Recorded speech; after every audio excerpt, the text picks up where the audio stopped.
Hello everyone, and welcome to the Henchman's Memoirs. This is our campaign recap of our 5e Dark Souls of Drakkenheim campaign. When we last left off, our four doubtable heroes had cleared the cosmological clock tower of harpies and were in the process of kind of taking the place over here. You see the different floors of the clock tower here. This is the clockwork area where all of the original sort of mechanisms that ran the clock tower had been. And the characters had actually been through here. Atticus's character, unfortunately, was late that week, and he's the artificer. He's the one who's the most interested in this stuff. So up here in the rookery is where they finished off the Crimson Countess last time. And as she fell, the characters were like, we want to get a hold of that Javelin of Lightning. So at the very beginning of the episode, I described her falling right here as she was trying to fly away. She fell and she drops her spear and it's hanging on the very edge and it's about to fall over. And both Pietro and Atticus both tried athletics or agility checks to try to grab this thing at the last second.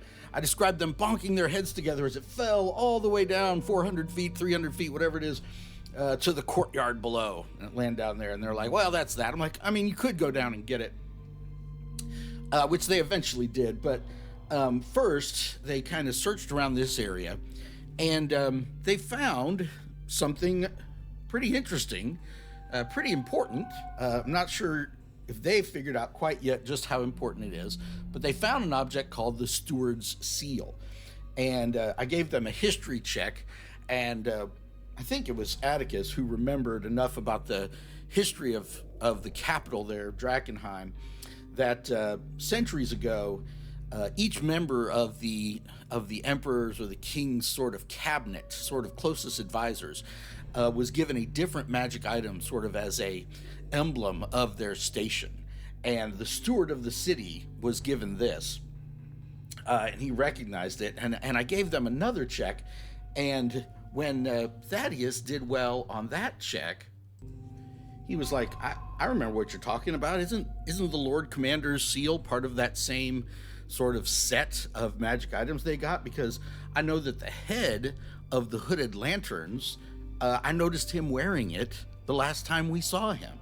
So they know something is up with these items, but they don't know what yet. They decided that Nexel would attune to the Steward's Seal, which has some magic abilities and so forth.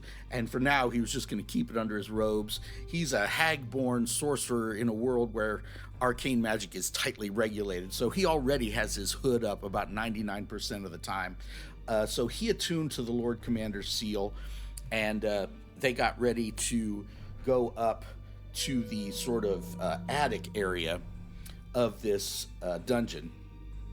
I know that Pietro ran downstairs and ran out the front steps here to get the Javelin of Lightning, and I described this oversized giant rat, right, with all these pieces of delirium sticking out of it, and maybe a tentacle coming out where one eye was supposed to be. And this thing had just picked up the Javelin of Lightning, like when you take your dog on a walk and they get this huge oversized stick and they're trying to drag it home, and it's trying to drag it around, and he's chasing it around the marketplace there, and there's yakety saxes playing, and a whole Jackie Chan kind of situation. But he finally manages to get this thing away from the rat and get back into the tower.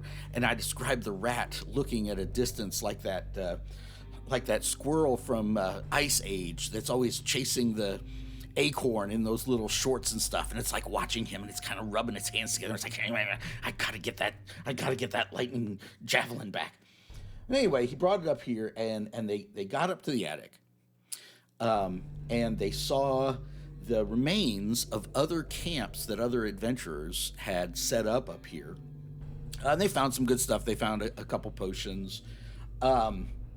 And I accidentally described this as possibly being a camp of the Unrivaled Four, which is the rival adventuring group. But actually, the Harpies have been here too long for it to be one of their camps. It just has to be random camps from before the Harpies took control of the tower. So now the players leveled up, they had control of the tower, and they were trying to figure out what they wanted to do next.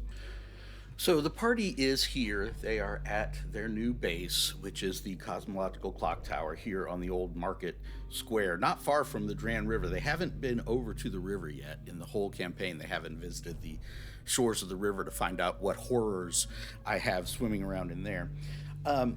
So the party each has their own individual quests that they're supposed to be in the process of undertaking. Which is one of the cool things about the Dungeons of Drakkenheim campaign that you set up. Everybody's got their own personal quests that they're undertaking.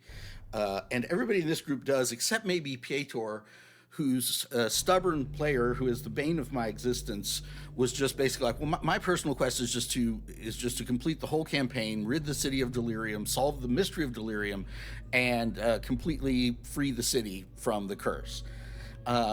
Which is, my advice to other DMs, if you're getting ready to run this, make the players pick one of the specific quests out of the book.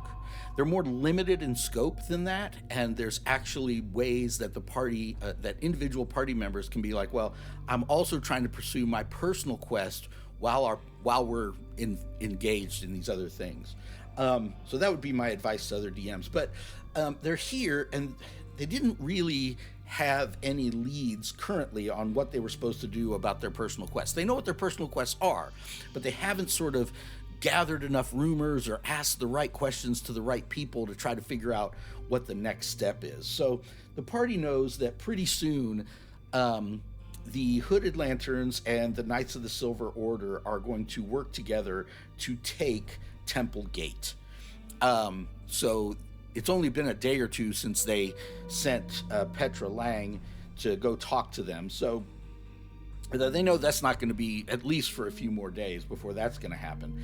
But they also know that the Silver Order wants control of the Cathedral of St. Vitruvio, which is kind of the Vatican of the old city. And they've lost some of their confidence in the Silver Order as being absolute good guys after they saw them burn one of their own people at the stake and realized just how zealous and over the top these guys can be.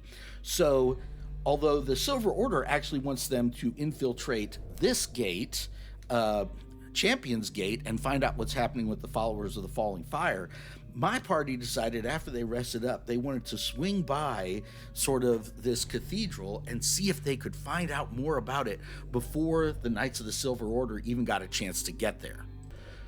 So even though I had not prepped this location at all and had no idea what was going on there, I was a good sport about it, and I was like, okay, so you guys head over there. Again, they didn't roll any random encounters on their way, and they get to St. Vitruvio's Cathedral. So it doesn't show it in this artwork, but the cathedral has become the headquarters for the gnolls that infest the city. And I've made up a bunch of little minis. I printed up a bunch of minis for these guys. They're called Gromir in the book because they wanted to give me just one more thing to remember instead of just calling them gnolls. So the Gromir faction, which, yes, they control Temple Gate, but their main force is all piled up here at the Vatican, basically. So my party gets to where they can kind of see at a distance, and they rolled some pretty good perception checks, and they see there's something like 20d6 of these gnoll Gromir just encamped around this place, right? And coming out onto the sort of the platform where the Pope speaks, they see this unusually impressive and muscular Gromir superhero who is the Lord of the Feast. They've maybe heard of this guy before, but they actually got to see the Lord of the Feast in this episode. And I described him addressing his troops, and he had the head of some human person's head, and he's holding it up and showing it off. And I basically did a little bit of Dwayne "The Rock" Johnson's old wrestling. Finally, the Lord of the Feast has come back to St. Vitruvio's, and all the Gromir cheer and everything else.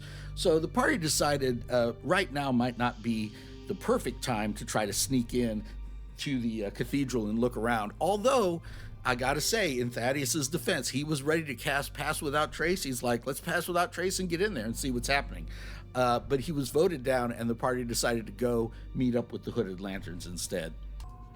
So once again, they didn't roll any random encounters and made their way safely through the inner city to the Drakkenheim garrison, which is the main headquarters of the Hooded Lanterns, right? And they've got this sort of barricade around this old barracks that they're defending as their main place. And as the party approaches, they find out that the place is just being swarmed by all of these ghouls.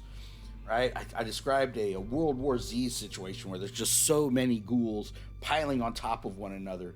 They're about to breach over the walls as they come charging in, attacking, and the beleaguered defenders are shooting their crossbows and trying to use pikes and stuff to keep these things from breaching the wall. And then towards the back, closer to where the characters are, right, towards the back in command, is this seductive vampire woman. Right, sitting on this black charger that has a smoke, coming out of its nostrils and so forth. And there she is in this Elvira, Mistress of the Night kind of low-cut dress, and she's watching in satisfaction as her horde of ghouls are about to overtake the garrison there and possibly wipe out the Hooded Lanterns. So that's where we left it for the night. We ran out of time, and next time my party is going to try to figure out what the deal is with this vampire queen chick, see if they can stop her and rescue the Hooded Lanterns and continue their quest.